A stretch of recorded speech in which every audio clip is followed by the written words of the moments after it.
Hello friends, welcome to my study time. आज के इस वीडियो में हम राइम के ऊपर डिस्कस करेंगे। राइम के कुछ टाइप्स देखेंगे जो कि इग्नो बीजी 106 के लिए बहुत ही इम्पोर्टेंट है। तो चलिए आज का वीडियो स्टार्ट करते हैं। अगर आपने अभी तक हमारे चैनल को सब्सक्राइब नहीं किया है तो चैनल को सब्सक्राइब कर लीजिए। वीडियो पसंद आए तो वीडियो को लाइक कर दीजिए एंड शेयर कर दीजिए। राइम को बहुत सारी कैटेगरी में ऐसे डिवाइड किया गया है, लेकिन यहाँ पर हम सिर्फ उन चीज़ों को डिस्कस करेंगे जो कि BG 106 के लिए बहुत ही इम्पोर्टेंट है।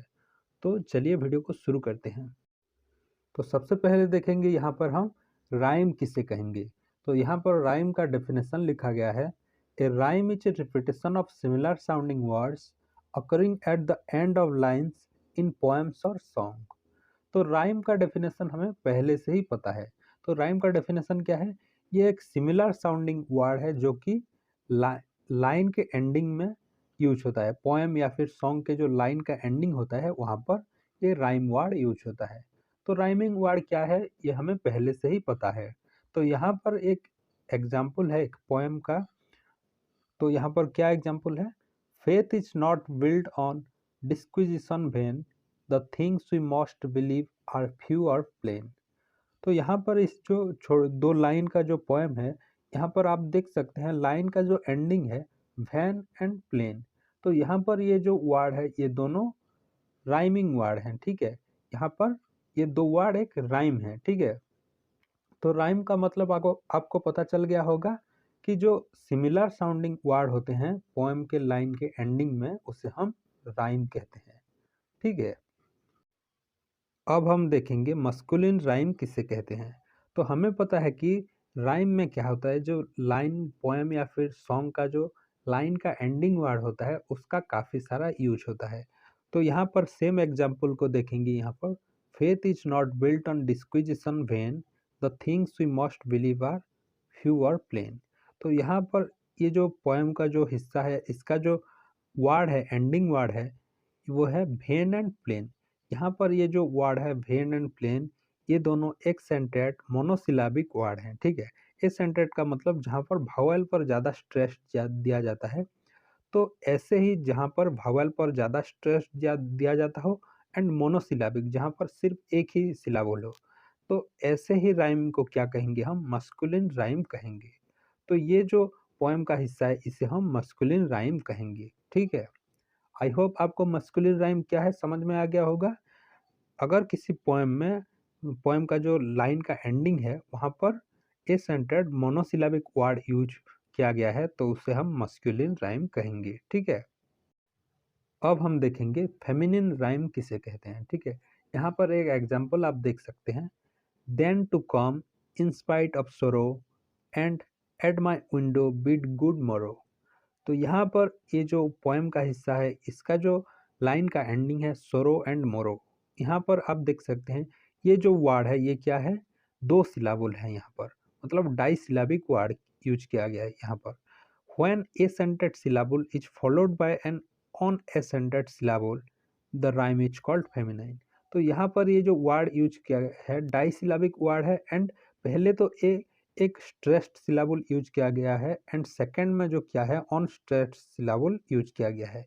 तो ऐसे ही अगर किसी पोएम का लाइन के एंडिंग में एक stressed and unstressed pair syllable का वर्ड यूज किया गया हो तो उसे हम फेमिनिन राइम कहेंगे, ठीक है। तो आई होप आपको फेमिनिन राइम क्या है समझ में आ गया होगा। बहुत ही सिंपल है। अगर किसी पोएम सॉन्ग का जो लाइन का एंडिंग है उसमें डाई सिलाबिक वर्ड यूज किया गया होगा एंड उसमें क्या है एसेंटेड एंड ऑन एक्सेंटेड सिलाबल यूज किया होगा तो उसे हम फेमिनिन राइम कहेंगे, ठीक है। और एक चीज़ आप यहाँ पर नोटिस कर सकते हैं, अगर किसी पोएम का लाइन का एंडिंग जो है डाई सिलाबिक वर्ड पे ख़त्म होता है तो उसे हम डबल्ड राइम भी कहते हैं, ठीक है। सेम टाइप में किसी पोएम का लाइन का एंडिंग जो ट्राई सिलाबिक वर्ड पे ख़त्म होता है तो उसे हम ट्रिपल राइम भी कहते हैं, ठीक है। नेक्स्ट जो टॉपिक है हमारा वो है इंटरनल राइम। तो इंटरनल राइम का डेफिनेशन क्या है? Sometimes syllable within the same line may rhyme as in the following example। तो कभी कभी क्या होता है जो राइम होता है वो पोएम के आखिरी में ना होकर पोएम के बीच में होता है। जैसे कि यहाँ पर एक एग्जाम्पल दिया गया है। यहाँ पर एग्जाम्पल है, alas we loved sir used to meet, how sad and bad and mad it was, but then how it was sweet. तो यहाँ पर ये जो एग्जाम्पल है, यहाँ पर जो सेकेंड लाइन है, सॉरी जो थर्ड लाइन है इस स्टैंजा का, यहाँ पर आप देख सकते हैं the word sad bad and mad. तो यहाँ पर जो वर्ड यूज किया गया है सैड बैड एंड मैड, यहाँ पर ये तीनों मिलकर क्या कर रहे हैं, पोएम के इस स्टैंजा में एक राइम क्रिएट कर रहे हैं। तो यहाँ पर इस स्टैंजा में कोई राइमिंग वर्ड पोएम का जो एंडिंग होता है लाइन का वहाँ पर यूज ना होकर पोएम के लाइन के बीच में यूज हुआ है। तो इसे हम क्या कहेंगे, इंटरनल राइम कहेंगे। तो आई होप ये इंटरनल राइम क्या है आपको समझ में आ गया होगा, बहुत ही इजी है। इंटरनल राइम क्या है, पोएम के बीच में अगर राइम वर्ड हो तो उसे हम इंटरनल राइम कहेंगे। ठीक है, जो नेक्स्ट टॉपिक है हमारा वो है आई राइम।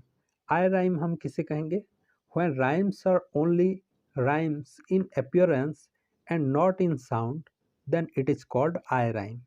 तो आई राइम का डेफिनेशन क्या कहता है, अगर किसी राइम सिर्फ दिखने में एक राइम जैसा लगता है लेकिन साउंड में वो एक राइम नहीं है, तो उस टाइप राइम को हम क्या कहेंगे, आई राइम कहेंगे। तो दिखने में एक राइम लगता है लेकिन उसका जो साउंड है वो थोड़ा इधर उधर होता है। जैसे कि एग्जाम्पल में हमें यहाँ पर दिया गया है एलोन एंड डॉन, ठीक है, रिमूव एंड लॉफ। तो यहाँ पर रिमूव में क्या है, लास्ट का जो रिमूव में तीनों वर्ड सेम है, ओ भी ई, एंड एल ओ भी में क्या है, ओ भी ई। मतलब ये दिखने में सेम है लेकिन इसका जो साउंड प्रोनाउंसिंग है थोड़ा अलग है। ठीक है, यहाँ पर एक पोएम का एक स्टैंजा दिया गया है, जैसे कि आप देख सकते हैं। पोएम है, left blooming alone, all her lovely companions are faded and gone, no flower of her kindred, no rosebud is nigh to reflect back her blushes or give sigh for sigh। तो यहाँ पर ये जो poem का stanza है, यहाँ पर जो वर्ड यूज किया है जैसे कि लाइन के एंडिंग में एलोन एंड गॉन, यहाँ पर ये जो दो वर्ड हैं ये दिखने में एक जैसे लगते हैं लेकिन इसका जो साउंड है वो अलग है थोड़ा सा। तो यहाँ पर इन दोनों को हम आई राइम कह सकते हैं। और यहाँ पर और भी है जैसे कि नाय एंड साय, यहाँ पर आप देख सकते हैं NIGH एंड SIGH, यहाँ पर ये दोनों वर्ड भी एक आई राइम का एग्जाम्पल है। तो आई होप आई राइम क्या है ये आपको समझ में आ गया होगा।